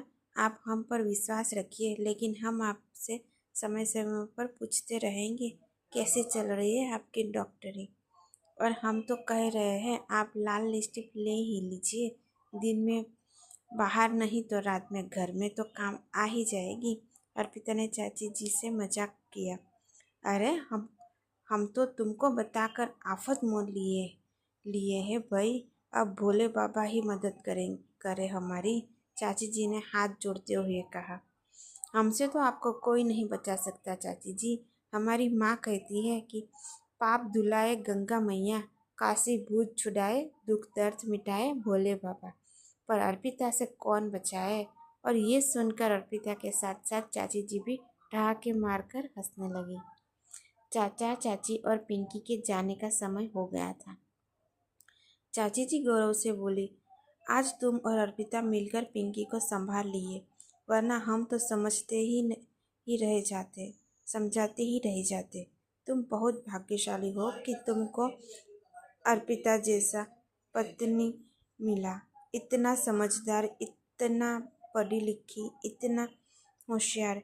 इसका अच्छे से ध्यान रखो, भगवान तुम दोनों को हमेशा खुश रखे और सब परेशानी तुमसे दूर रहे।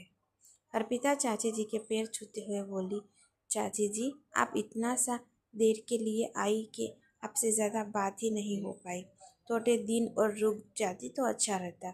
और फिर अर्पिता पिंकी के हाथों में कुछ पैसे पकड़ाने लगी।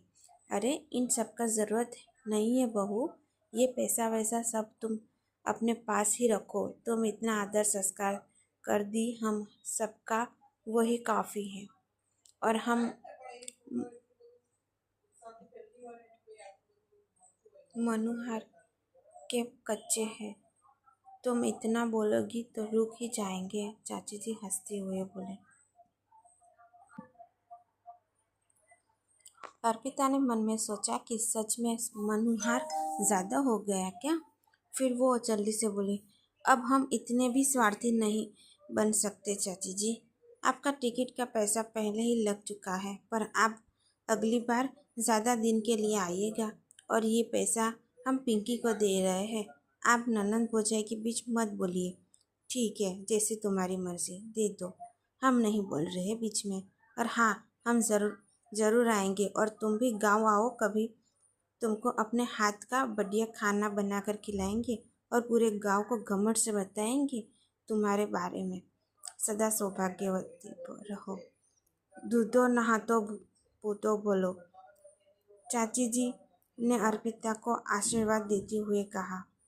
पिंकी आज वाली सीख हमेशा याद रखना, और कभी भी ज़रूरत हो तो हम कभी भी फ़ोन मिला देना। चाची जी जल्दी फिर आइएगा। अर्पिता ने पिंकी और चाची जी से कहा। सबके जाने के थोड़ी देर बाद ही अर्पिता के फ़ोन की घंटी बजी। अर्पिता ने नाम पढ़ा और हंसते हुए बोली, मम्मी जी, दोनों देवरानी जेठानी बिल्कुल एक जैसी है। रात को गौरव और अर्पिता सब सोने लगे तब गौरव ने अर्पिता से पूछा, आज तो कमाल कर दिया तुमने। 2 मिनट पहले तक जो चाची जी अंगार उबल रही थी वो अचानक अर्पिता पुराण गाने लगी। ऐसा क्या बोला तुमने उनको?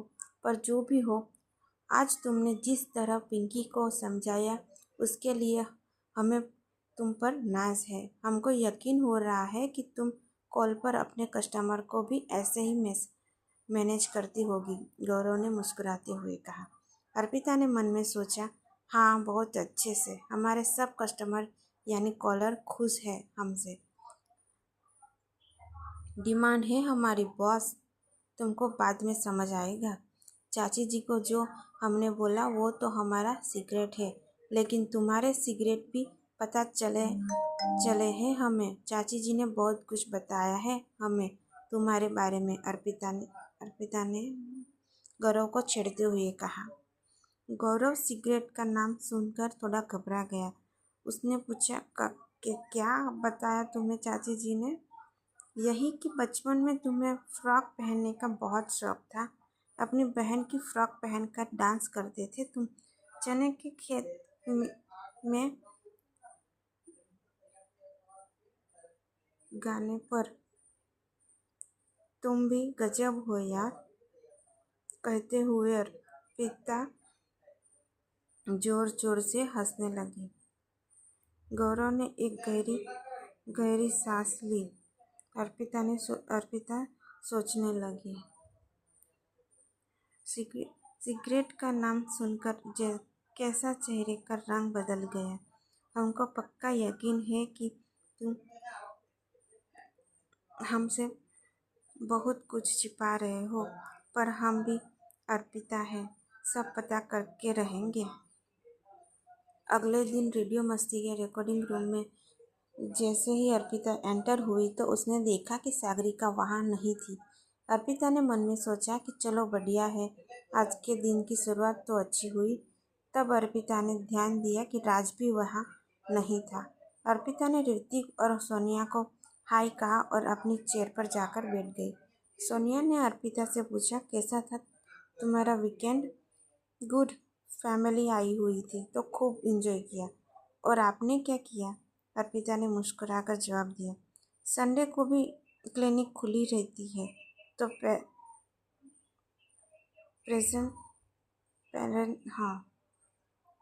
पेशेंट को देखा। सोनिया ने जवाब दिया, वैसे आप एक पेशेंट की कितने लेती है? मेरा मतलब है कि आपकी फीस कितनी है? अर्पिता ने सोनिया से सवाल किया। सोनिया ने मजाक करते हुए कहा, क्यों, तुम्हें दिखाना है? किसी को दिखाना है? हमको क्या हुआ है? हम एकदम फिट एंड फाइन है। हम तो जनरल नॉलेज के लिए पूछ रहे हैं, अर्पिता ने मुंह बनाकर कहा। होगी फीस कोई 5,000 रुपये, बाकी सीटिंग पर डिपेंड करता है, सोनिया ने बताया।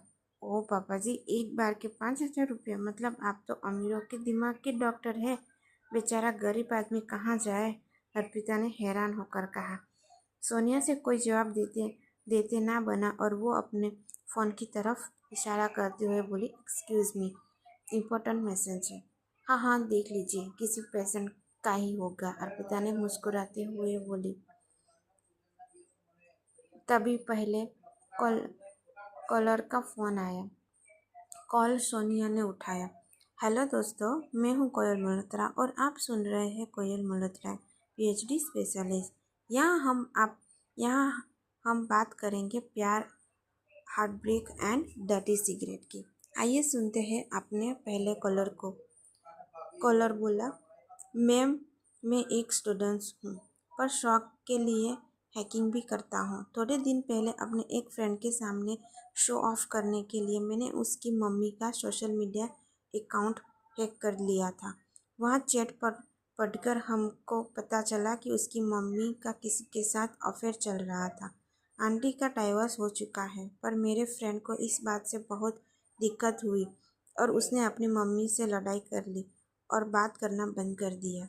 मुझे बहुत डर लग रहा है कि आंटी कहीं पुलिस को मेरी कंप्लेंट ना कर दे, और मुझे बहुत पछतावा भी हो रहा है कि उसके और उसकी मम्मी के बीच लड़ाई की वजह मैं हूँ।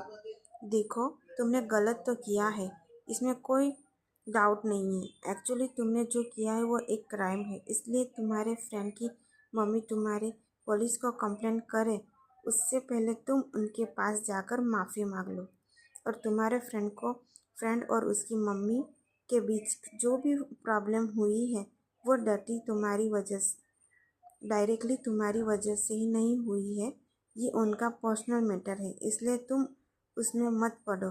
वैसे भी कभी ना कभी तो तुम्हारे फ्रेंड को पता चलता ही, इसलिए तुम इस पर ध्यान मत दो, वो लोग खुद हैंडल कर लेंगे। सोनिया ने कॉलर को जवाब दिया। कॉलर एक टीनेज लग रहा था। वो ऑलरेडी इतना डरा हुआ था कि वो आगे कुछ नहीं बोल पाया, और उसने बिना कुछ बोले फ़ोन काट दिया। सोनिया ने अर्पिता की तरफ देखा और कहा, ओह, आई एम सो सॉरी, मैंने तुम्हारी बात नहीं करवाई। तुम्हें बुरा तो नहीं लगा ना? अर्पिता सोनिया द्वारा मारे गए इस ताने को समझ गई थी, इसलिए बोली, अगर सब काम हम ही कर लें तो आप क्या करेगी? ऋतिक ने अर्पिता की तरफ देखा और मन में सोचा, जवाब तो ऐसे ऐसे जुबान पर ही रखती है इसके। तभी अर्पिता ने ऋतिक की तरफ देखा और एक स्माइल दी। ऋतिक अचानक नज़र मिलने से हड़बड़ा गया और उसने अपनी नज़रें नीची कर ली। लंच में कैंटीन में बैठे सभी खाना खा रहे थे। अर्पिता ने नोटिस किया कि आलोक उसे इग्नोर कर रहा था। अर्पिता समझ तो गई थी कि शायद परसों रात को जो हुआ उसकी वजह से आलोक शर्मिंदा महसूस कर रहा है, पर उसे छेड़ने के लिए सबके जाने पर अर्पिता बोली, तो भाई अलका, नहीं एंटीवायरस को ट्राई करे क्या? आलोक हड़बड़ा गया और अपना लंच बॉक्स उठाकर जल्दी से कैंटीन से बाहर निकल गया, और अर्पिता बस उसे देखती ही रह गई। एक ही ऑफिस में काम करते हुए आलोक कब तक भाग पाएगा अर्पिता से, और गौरव के अफेयर को पकड़ने के लिए क्या होगा अर्पिता का अगला कदम? जानने के लिए सुनते रहिए कोयल मल्होत्रा की सीक्रेट लाइफ।